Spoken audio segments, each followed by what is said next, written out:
am now together with Bartosz from a company called Bart in Poland. One of the questions that is maybe a little bit stupid, but I ask it always, like, do you have one plant or have many plants? And he said, I have one, but it's a big plant, 70,000 square meters of production. Bartosz, how is it to manage a company that size? Well, first of all, pleasure to meet you and pleasure to be here. How is it to manage it?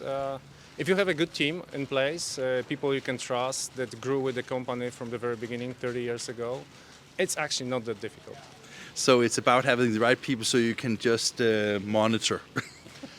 I wish I could say I could only monitor, but the problem that I always had in my life, I like to invent, create, make something better all the time. So we are trying to make our company better every day. So yeah, the production goes as normal, and we try to go to the next level with new initiatives. It's interesting you mentioned that, because one of the things that I have been told during this day with all the interviews is that some parts of this industry seems a little bit conservative. Right. But you say that what you like is being innovative. So how can you innovate when it comes to packaging material and how you operate a company? Not to tell you too many secrets. Come on, please. I think without innovation, every company will die eventually. And this is definite that today the big theme is how digitization can help to automate processes and make us more efficient in the future. And I mean, the reason why we're here at the BHS open house is I take that you either are interested in buying from BHS or already a customer. Are you already a customer? Or? Yeah, we are a long-term customer, bought one first machine in 2008 and just acquired the second one a year ago. So okay. We're just installing this as we speak. Congratulations on that. So I take that you have been on the trip to Schumacher today and saw also the new jetliner. What was your first impression when you saw that one? It's a beautiful beast. I think the real commercial use for everybody will come in the next 2-3 years. I still see it as a very initial moment for it, but it exists. It produces. It's already tested a couple years. So that's great to see that you can now integrate printing inline into the corrugator. That's a big change. You say like that this is something that maybe in the next 2-3 years. Is that because the customers are not really demanding this technology yet, or is it more because the investment frame just makes some changes in your company before you can take on that kind of investments? I would say it's a couple of things, but when you see this machine and what it can do, it made me realize that if you are to buy such a machine, regardless of the fact whether you have money or not, you need to prepare yourself. Systems, so to feed in the machine, then the converting machines, everything needs to be prepared. Otherwise, you're just spending a lot of money, and for a couple of years, you're struggling to catch up on the other things. So you need to be prepared in order to buy such machine and use it to the full extent. I think that when it comes to all kinds of production today, I think that we talk, all of us talks about the digital mindset. So the digital mindset is, of course, understanding the potential, but as you say, it's also of adapting the technology to fit together. You know, I think the problem is people are afraid of digital, and as simple as I could say, it is only the way of helping us do our business better. Nothing changes. We can just do it faster, better, and make more decisions just in a matter of seconds.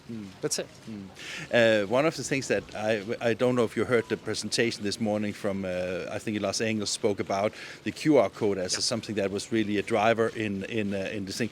And you know, I think that most of us, when we are consumers, we maybe scan a code, get to a web page, and that's maybe fun. But here they talk about the totally different, because that is the entire workflow that it can manage from it. It's revolution, and I can tell you this is, in my opinion, just the beginning of the possibilities you can create, because they were mentioning entire chains you can create with this, whatever, you can track whatever is your wish. And I can tell this, that we are looking deeply into this idea for the future. And when you look at those possibilities, it will probably give you some kind of competitive advantage compared to the people that are not investing in that, right? That's obvious. I mean, the reason we do it is because we want to lead the industry, not to follow the industry. When you lead, you can always get the extra margin. And you can also, of course, take a huge risk, but that is, I take that when you have a relationship for 30 years with BSH, I take that you understand that they have probably spent a lot of time on understanding the needs from the customers, right? That they are close to customers. We are with them not 30, it's 15 years with them.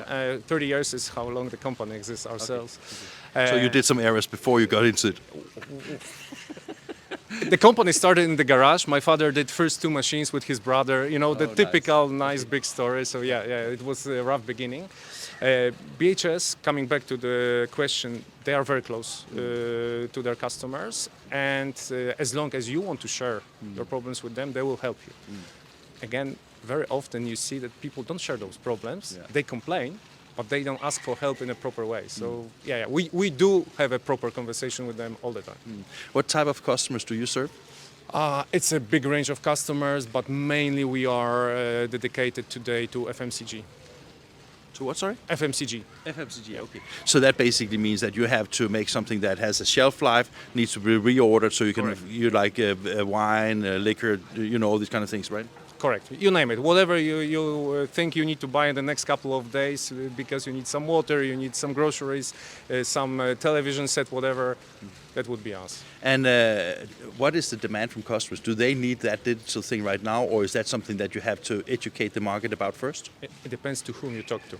So most of them, they don't see the need. They wouldn't think it gives them anything special.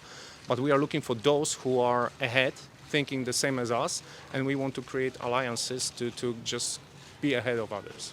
It's funny you mentioned that, because I think that one of the things that always comes to when you have added services, who is going to pay for it, right? So if you can't add a service where the customer is willing to pay for that additional service, maybe it doesn't make so much sense for you, right?